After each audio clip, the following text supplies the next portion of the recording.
SNAP funds to hungry families, and all the rest. And still somehow they have the audacity to go on national television and gaslight the American people and try to pretend that somehow the Republican Party has some blame in this. It's the most outrageous example of political gaslighting that we have ever seen.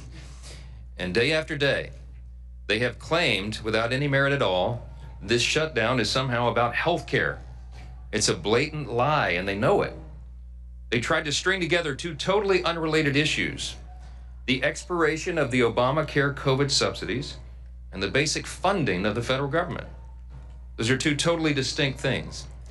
Republicans have always been willing to have a conversation about the COVID-era subsidies and how to make Obamacare and healthcare more affordable. But we will not, and we should not do so as hostages in their political game.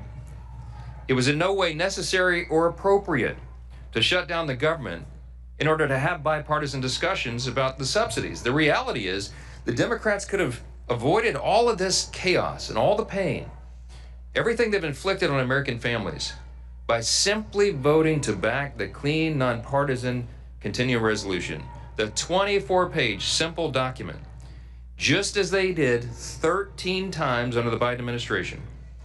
They could have passed that 47 days ago. After the House did it, we did our work and sent it over there. And we would have had all these negotiations and continued. I'm gonna wrap this up and tell you again why. The big question is why. Why would the Democrats have the audacity to do this? As we summarized so simply yesterday, and we will do so every day, they are motivated out of fear. The Democrats shut down the government out of fear. They have never been more afraid at any point than they are right now. They know, as we all do, what their own polls show.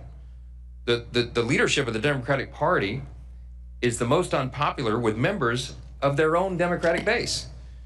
And we saw that in the elections last night. The old guard is desperately trying to use this shutdown to show the radical Marxist wing of their party that they can look tough to President Trump. That's because the new power center of the left isn't the moderates. It's the AOCs and the Bernie Sanders and the Mamdanis of the party. It's the activists who believe capitalism is evil, who disdain the founding principles of their own country. They claim that the salvation of our nation will be brought about by bigger government and more bureaucracy. Look what happened in New York City last night. For the first time in American history, an avowed, openly proclaimed socialist has been elected as the mayor of America's largest city. Zoran Mondani is without a doubt the biggest win for socialism in the history of the country, and it is the biggest loss for the American people. He is truly a committed Marxist. And the results of that race tell you everything you need to know about where the Democrats and their party are headed.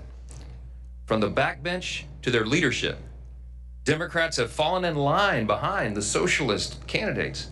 Hakeem Jeffries, as you know, is the highest-ranking Democrat in the House. He gave his full blessing to Mondani and his socialist agenda. Chuck Schumer, the highest-ranking Democrat in the Senate and the highest-ranking Jewish leader in America, flirted with endorsing Mondani all the way to the bitter end. Never mind the fact that Zoran has embraced anti-Semitic rhetoric and promised to arrest the Prime Minister of Israel if he visits New York City again. And then there's President Obama, who called Mondani over the weekend to extend his praise and act as a sounding board for the young socialist. You can't make this stuff up. The man who made healthcare unaffordable with his own socialist scheme is advising the man whose false promises will surely make life unlivable for millions of New Yorkers who cannot afford to flee the city. As we said from this podium every morning, we talk about Mondani for two reasons. It's a bellwether, because House Democrats, many of whom represent districts with much less blue than New York City, have embraced him with open arms. And because his brand of Marxism is truly a bellwether for the Democrats nationwide. We pointed out that other major metropolitan areas in the country are facing the same threat with candidates similar to Mamdani. And we're going to continue to call out their effort to mainstream and normalize socialism and Marxism in America. Working families watching this play out have a right to know that socialism and communism are not just confined to New York City. They are quickly coming to a town near you unless you stand up and let your voice of common sense be heard. While Democrats hitch their wagon to the socialist agenda, Republicans are going to continue to act in good faith on behalf of hardworking Americans. And we will remind a new generation of Americans about the painful and inescapable realities of history. We'll have much more to say about this in the days ahead. There were no surprises last night. I'll just summarize on the election, and then I'll yield to some of our sophomore stars here.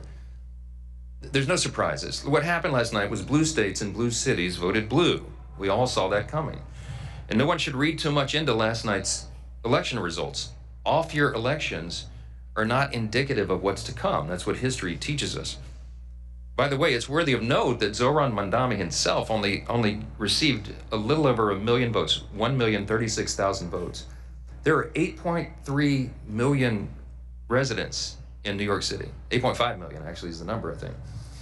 So about 12% of the city voted to turn their city over to the communists. We'll see how that works out. The lesson is that common sense Americans have to stay informed, you have to stay engaged, and you have to vote and let your voice be heard. But back to the urgent issue of this moment. Unlike our Democrat friends, Republicans know there's no prize for the milestone we've hit today. No one wins in a government shutdown. We pray that Democrats wake up to that truth very soon. We are very hopeful that they will come to their senses and help us to reopen the government. Remember, it's about math. We have to have 60 votes in the Senate, and we only have 53 Republicans. The entire country is waiting and calling on Democrats to put their political fight aside and open the government. Until they do that and do the right thing, House Republicans will continue to do what we've done since day one, and that is helping our constituents navigate the chaos and confusion of the Democrat shutdown back in our districts. And that includes the members of our outstanding sophomore class, many of whom represented here today. Some of them are here, and we want to thank them for their leadership and their resolve, and they're working in their districts and in DC and being all over the place. One of those leaders is Congressman Russell Fry, our sophomore class representative. He was the president of the freshman class, and so he still gets that distinction. He serves on our elected leadership committee. And I will tell you that Russell has been a strong voice for common sense, for conservative values, and we're truly grateful to have him with us today. Mr. President of the class, I'll turn over the podium to you. Thanks. Anybody?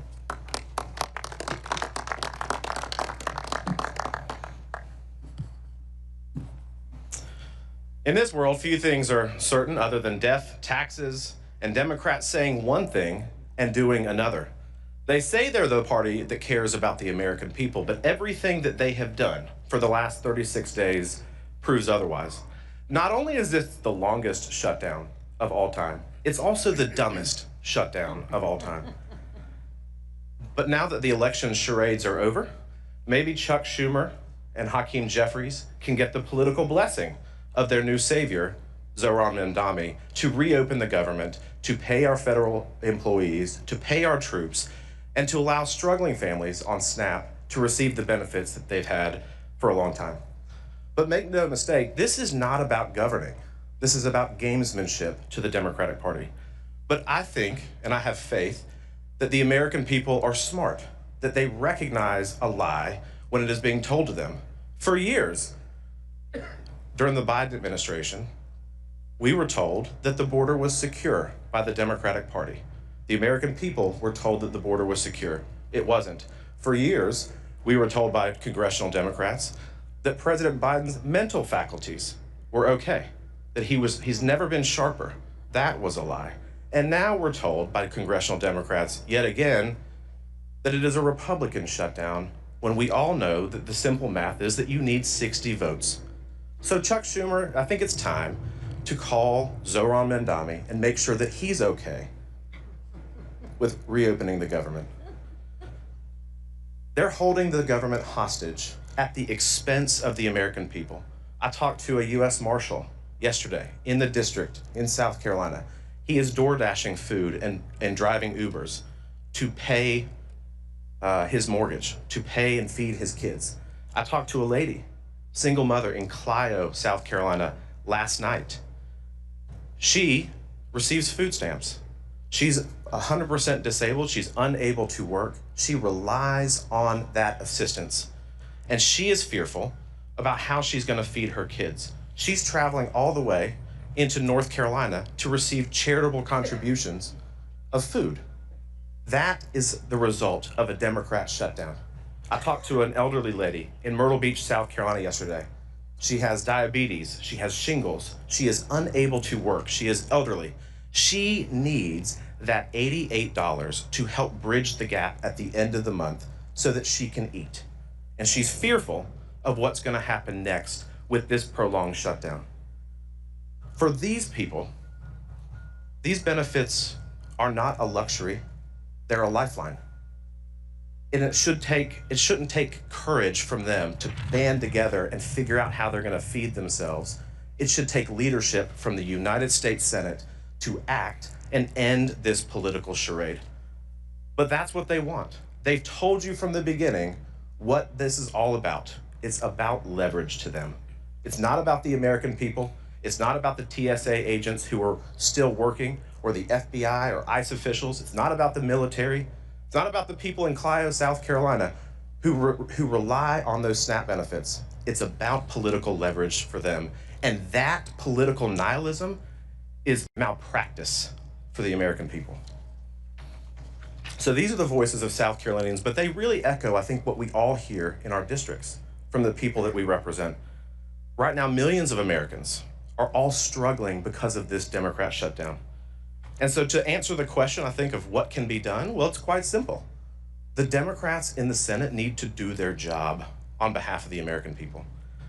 House Republicans have already passed this. We will continue to put pressure on Senate Democrats to act, because at the end of the day, we care about the American people. We care about their struggles. We are not interested in funding illegal immigrant health care. We're interested in making sure that our troops get paid. So today, I echo what the Speaker has said for 36 days, and my colleagues.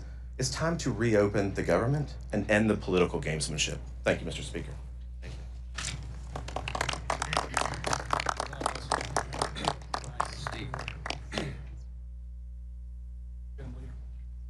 Thank you, Russell. And last night we saw the Democrat Party usher in their new leader. We've been talking about this for weeks, but it was made official. When the city of New York elected Zohran Mamdani, he became the new leader of the Democrat Party. And while the Democrat Party had no problem making the shift to socialism, which they embraced wholeheartedly, led by Hakeem Jeffries and others here, America, mainstream Americans, blue dog Democrats across America have not embraced socialism. America is not a socialist nation. You know, when the Speaker mentioned that, is it any surprise that last night blue states voted blue? We're talking Virginia, New Jersey, New York. By the way, none of those were swing states. You had 7 swing states in the election a year ago today. And by the way, we celebrate that a year ago today, Donald Trump was elected president of the United States. And when he ran on very specific things, not socialism. 7 out of 7 swing states rejected that form of socialism that has now taken over the Democrat Party. What President Trump and House Republicans ran on was delivering results for American families. We said we would secure the border, and we actually delivered on that in record time. We said we would prevent a tax increase on anybody. Every American, no matter what income level you were at, you were facing a tax increase, in many cases a 30% or larger tax increase. We said we wouldn't do it. The Democrats bragged that they were going to raise your taxes. And the American people decided that, not New York City. The American people a year ago decided they didn't want a tax increase, and we followed through on that by preventing the largest tax increase on American families. Also by delivering no tax on tips, no tax on overtime for seniors, 85% of whom will not have to pay taxes on their Social Security income when you factor in the deduction. We delivered on that. Every Democrat, by the way, voted no because Democrats don't want hardworking Americans to keep more of their money. They want socialism. And let's think about those hollow promises that Zoran Mandami talked about last night. Can anybody wait to see what those free buses are going to look like? I'm sure they're going to be incredibly safe and clean when you ride the free buses. Can anybody wait to see what those government-run grocery stores are going to look like? Shelves unstocked, expired food. I'm sure the friendliness of those employees that are government employees at those grocery stores. That's what socialism does. Socialism always overpromises and underdelivers. But should we be surprised? That's what Democrats up here in Washington have been doing for years. Does anybody remember the Inflation Reduction Act? Yes, that was a Democrat-created product that ushered in record levels of inflation. Where was the inflation reduction? They have no problem lying to the American people. Does anybody remember, by the way, the Affordable Care Act? Yes, that was Democrats only creating current healthcare law. The law of the land in healthcare today is Democrat-only created Affordable Care Act. That's anything but affordable. All we've seen is 80% increases in costs for families, record profits for insurance companies, but 80% increases on families. Democrats have never had a problem lying to the American people, overpromising to the American people, and never delivering the goods. And you contrast that with Republicans. Again, a year ago today, we ran on very specific things, and we've already, working with Donald Trump, ushered in a new level of American greatness. And it's not just here in America. We're finally starting to see that leadership around the world that we've been so desperately lacking when President Trump starts getting peace agreements in Middle Eastern countries, in other places. It's about delivering on promises for the American people. And all we're seeing during this shutdown is Democrats scared to death of the Mandami wing of the party. They've said it. Some of them said it out loud. But they have exercised it in their votes. They voted time and time again to keep the government shut down, knowing they're inflicting suffering and pain on the American people, admitting that they're using that suffering to try to get leverage. They still can't tell you what the leverage is for. Leverage for what? To go boast to the socialist Mandami wing of their party that they're fighting Donald Trump, who was elected not by the people of New York or New Jersey or Virginia, but by a majority of Americans, 77 million Americans, 7 out of 7 swing states, running on very specific things that President Donald Trump and this Republican majority have continued to deliver on. We're going to keep delivering wins for the American people, and Democrats will continue to give the hollow promises of socialism that come along with the failures of socialism that it truly delivers for people. And yeah, people in New York, when they realize how bad socialism is, they can just leave like they've been doing for years. They can move to states like Florida, to Texas. They can even come to Louisiana. But if they ruin America, if they're able to take hold with socialism in America, where else are people going to go? There is no plan B to this great United States of America, and we're not going to let socialism take over in this great country. With that, I bring up Barbara Webb. Tom Emmer.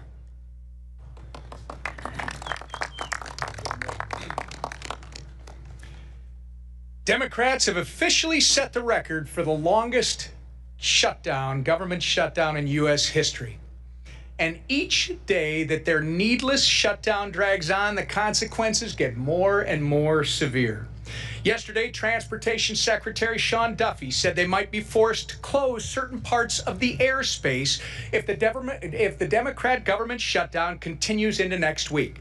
Remember when one Democrat aide remarked that the party will not concede short of planes falling out of the sky? They weren't kidding. They are prepared to prolong the pain that they've inflicted on the American people because, as Chuck Schumer said, every day the government is shut down gets better for us.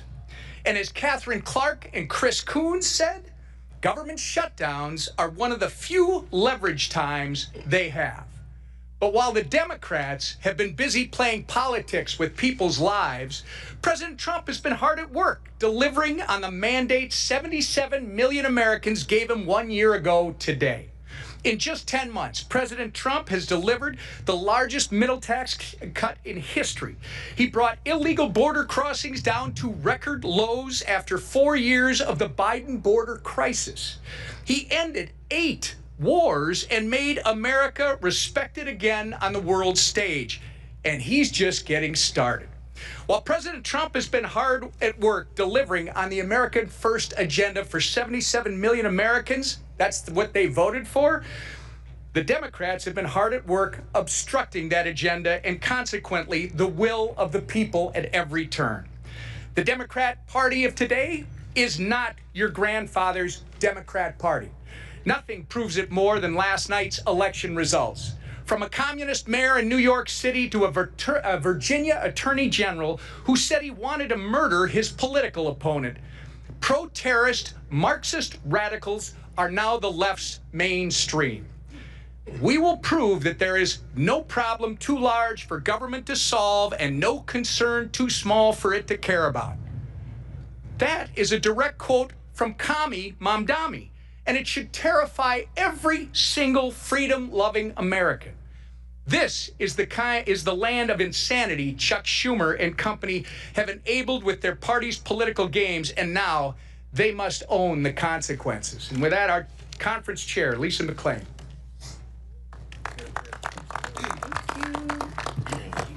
Well, good morning on this nice, bright, sunshiny day. Let's begin with this. Today marks 1 year since President Trump won the 2024 election. And since that day, Republicans secured our border, unleashed American energy, and delivered the largest tax cut for working families in history. Promises made, promises kept. Yep, there's a lot more to come, folks. But Democrats, in that 1 year, they have done nothing but obstruct, delay, and deny. They've obstructed the American people's agenda, delayed millions of flights, and denied SNAP benefits for the hungry. And for what? Ask yourself, for what are the Democrats fighting for? Well, they're fighting for $1.5 trillion in new debt to fund health care for illegals and continue the wasteful spending. I mean, Democrats, you need to say that loud and say it proud, because as Republicans, we're going to make you own those votes. There's no turning back. Democrats want $1.5 trillion of wasteful spending and health care for illegals that you all are going to pay for. Over the past year, Democrats have wandered around with no plan, no vision, and no leader. But today, they finally found their leader. The radical communist mayor of New York City, a self-proclaimed communist who wants Americans to pay for global health care. Well, you wanted it, you got it. A communist who wants the government to own grocery stores. And a communist who wants the government to tell you what to do with your hard-earned money. Because you see, the Democrats don't think you are good stewards of their money. The Democrats think the government can be much smarter with what to do with your hard-earned tax dollars. Versus the Republicans, we actually believe in people. We believe you can make good choices. We don't believe you need the government to tell you what to do, when to do it, and how to do it. We actually have a little faith in you. So does this sound familiar? Sounds almost identical to what the Democrats are leveraging the pain for the Democratic shutdown for. But let's be clear. Bowing down to the communists and socialists who control the Democratic Party, it has consequences.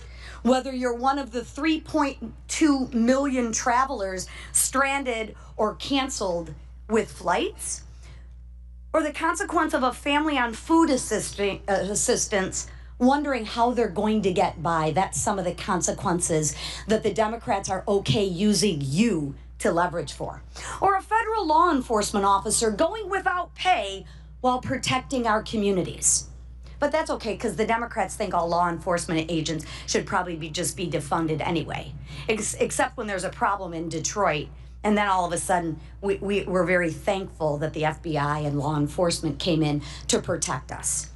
Bowing down to the radical demands of radical socialists is causing real Americans to suffer. Consequences for the safety of Americans, consequences for our economy, and consequences for your hard-earned money.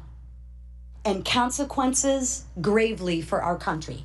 So Democrats, it is time to stop ignoring the consequences. It's time to stop bowing down. It's time to reopen the government, end the demands, end the shutdown, and let's get back to putting hard-working Americans first. Thank you. Thank you. Okay, questions? Yes, go ahead. I've called on somebody else. Go ahead. Thank you. We're having a press conference. Thank you. Go ahead. Yes, ma'am. And you should respect free speech. What's the question? What's the question?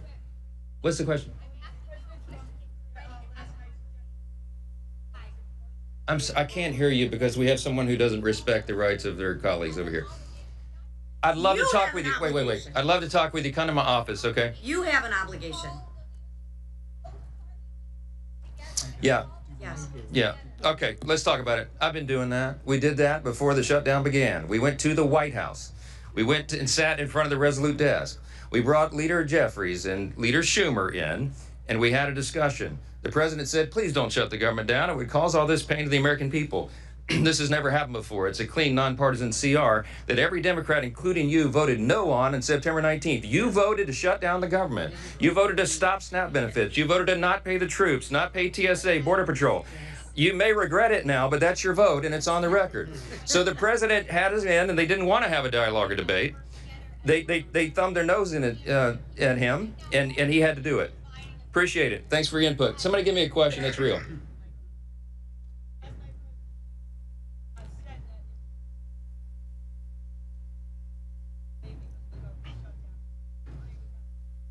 Well, he and I talked about it early this morning. We woke up very early, and we talked about the outcome. And I reminded him that, as we know from history, those of us who watch these things very closely and always do, that an off-year election is not indicative of what happens next. I mean, look at Virginia, for example.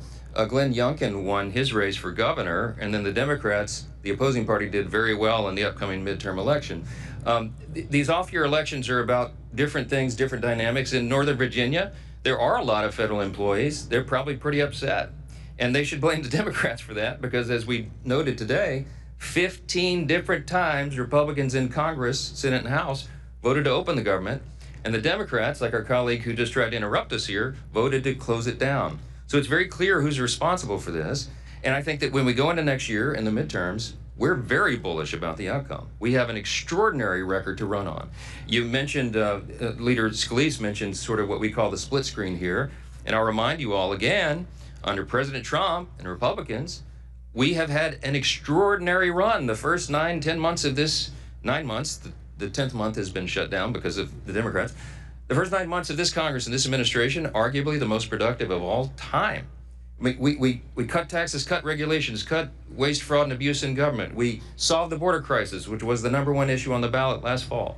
We're solving the crime crisis around the country. We've got American energy dominance revved and going again. We have new trade agreements that are more favorable to Americans, which will ultimately bring down costs.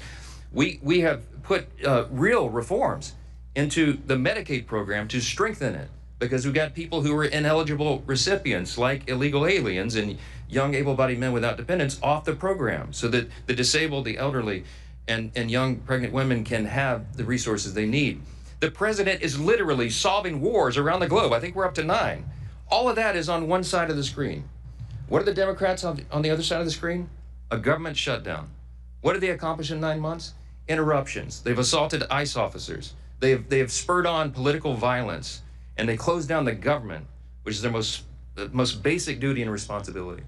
I think the American people are smart. I think they will understand this, and I think the midterm is going to be a great one for us. We had a demographic shift in 2024. We have a very favorable election map on the Republican side, and it will be even more favorable once all the redistricting stuff is settled out.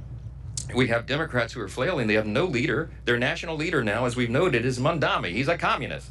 Good luck with that.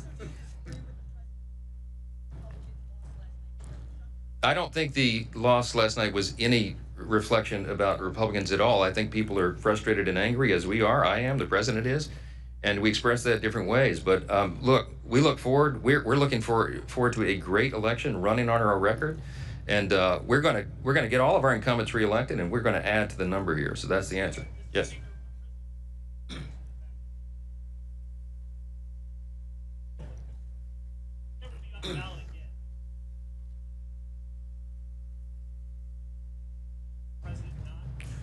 No, I look. The question is, President Trump wasn't on the ballot. He's right about that. He and I spoke about that again. But I told him this morning what we've talked about many times, and what I've said here before.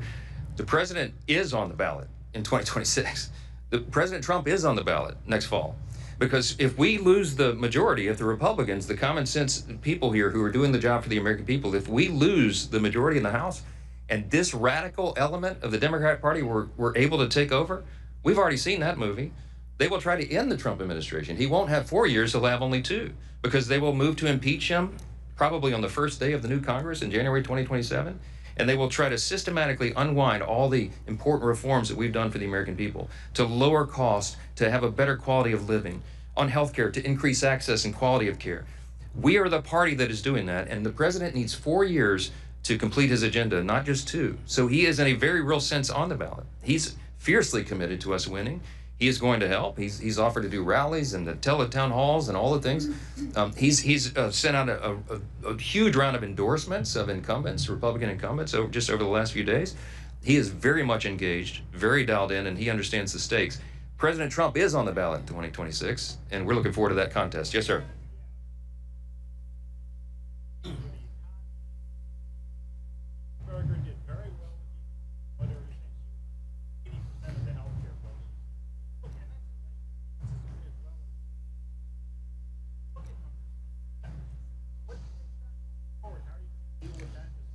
Well, the economy and healthcare are 2 of the primary issues in the country, clearly, and that's why we are delighted to run on our record. We are addressing that. We are delivering for the people. We are fulfilling our promises. President Trump got more votes, by the way, in Virginia and New Jersey than either of the 2 governor candidates, the Democrats there. And one of the things that we ran on was improving these. We passed the American Families Tax Cut, the big beautiful bill, and got it signed into law on July 4th.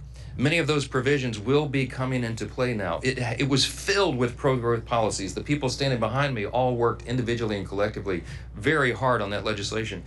And the American people are going to feel the positive effects of that before they vote next fall. We did it early enough so that the economic effects could be felt. And you're going to see costs go down and quality of life improve. Our policies lead to that. Socialism does not. Socialism does not lower costs.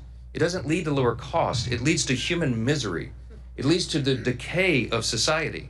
It has happened everywhere. When the socialists, Mondami, and the Democrats here, Leader Jeffries apparently is a socialist now. He endorsed Mondami. He owns the results there. But when they come out and they go out into their districts next year, and they try to tell people that socialism is the way of the future, anyone who studies history will tell them the opposite. The AOC and Bernie and Mondami and Jeffries, they don't tell people that when government takes control of everything, you have to give up your freedom, your liberty, your opportunity, your security are yielded to the government, and that the government controls everything. You don't have choices anymore. You don't have incentive. You don't have human dignity, because we represent and we respect the individual inherent value of every single person. We don't judge anybody by the color of their skin or what zip code they live in or whatever.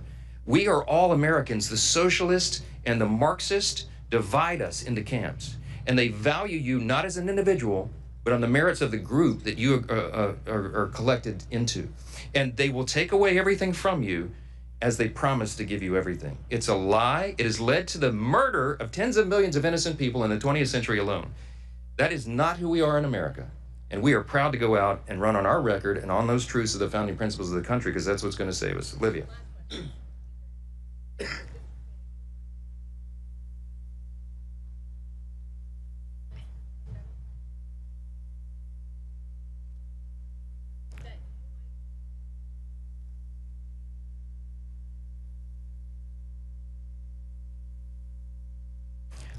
I don't have anything to do with redistricting. The Speaker of the House, people think are in charge of everything. This is a state-by-state battle. We do believe at the end of the day that we will net more seats for the Republican Party than the Democrat Party. I mean, everybody, that's the analysis. I'll make a comment about the tragedy in California last night. What California did is very, very different, as you all know, by comparison to what a state like Texas did. Texas was following the federal and state constitution, following their state law and redistricting. California was not. They had to trample over their own state law, over their own independent redistricting commission that they had all put into place. It was a desperation, a sign of desperation on the Democrat Party. It was a game to try to rig the election, as if you could gerrymander California anymore. They managed to do it. I mean, there's like 53 representatives from California. We had 9. They want us to have 3. I mean, it's just a blatant example of Gavin Newsom's immoral leadership and the fact that they will do anything to try to rig the system to win. They know that they cannot win on their policies. They know that they don't have a national leader other than the Marxists now to try to set the tone and guide the course. And so they're going to try to rig the game. We're going to win that anyway. We're bullish. We're gonna fight like warrior poets in California, and we're gonna make sure that our Republicans get reelected. And we're gonna do that all around the country, and we're gonna continue to move forward, pursuing the America First agenda, delivering on our promises, and making this country great again. That's what we're committed to, and we'll continue to do it. Thank you.